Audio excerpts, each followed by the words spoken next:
Today we're going to talk about circles. A circle consists of all the points that are a certain distance from a single center point. That distance is called the radius. The perimeter of the circle, the distance all the way around it, is called the circumference, and the distance across is called the diameter. Quick picture. Here's a circle. What is it? There's the center point. Although for some reason in all the math examples, they almost always call it O. Why do they call the center of the circle O? I have no idea. But what I'm saying is that this distance is the same as this distance, is the same as this distance, is the same as this distance. Pretty remarkable. In fact, one thing that you can do is you can kind of drive a nail into something, tie a little loop of string around it, and then another loop there, and put your pencil in it. What a terrible looking pencil. And you can swing it around. That's one way to draw a circle. So what you're kind of exhibiting is you're drawing all the points such that the distance is the same all the way around. Anyway, the distance all the way around, as illustrated in red, from here all the way around to there, is called the circumference. And the distance across from one end to the other is called the diameter. And if you think about it, the diameter is one radius in one direction and one radius in the other direction. So we say that the diameter is 2 radii in length. If you divide both sides by 2, you can say that half of the diameter is the radius. Woohoo! Now it's really hard to measure this red circumference. One way you can do it is you can kind of wrap a string around a round object and then try to measure the string, but that's remarkably inefficient. Just to get an idea for circumference, what I want you to do is to imagine that you drove your little car, that's exactly what your car looks like, doesn't it? You're surprised I know what your car looks like, to a round track, and you did a whole bunch of laps, and you were just about to go home. This is you, all ready to get back in your car, and then over here, on a bench, there is your duffel bag of stuff. Oh no, you have to go get your duffel bag. And the question is, how far do you have to travel to go to the duffel bag? Well, certainly, if you're up for more exercise, you could do a lap. You could go all the way around, pick up your duffel bag, come all the way back, and you would have gone one circumference of the circle. But maybe you're tired. Maybe that last lap already was a lap too many. So the shortest way you can go is you can go straight across to the duffel bag. That's going a distance of d. Turn around, pick it up, come all the way back, another distance d.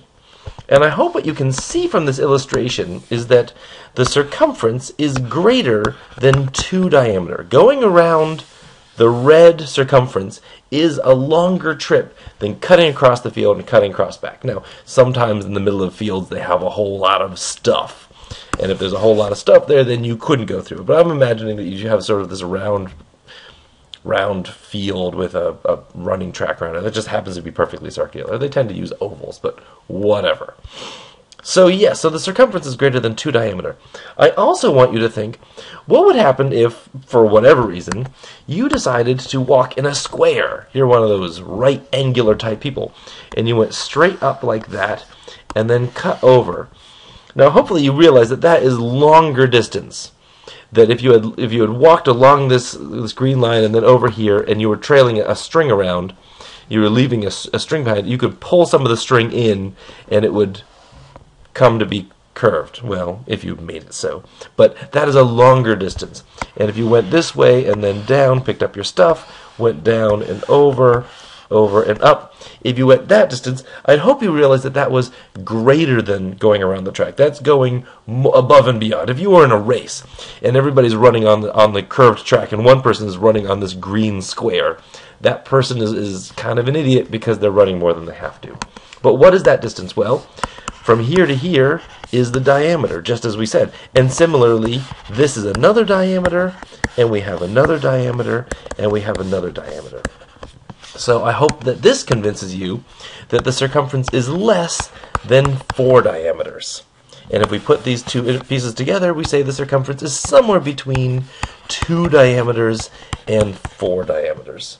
And if you had to guess, hopefully you would realize that this straight across and back looks like it's much further away than doing the full circumference than the square is. That the 4 diameter, that this is somehow closer. The circumference is closer to 4 diameters than it is to 2 diameters. And the answer is the circumference is a little bit more than 3 diameters.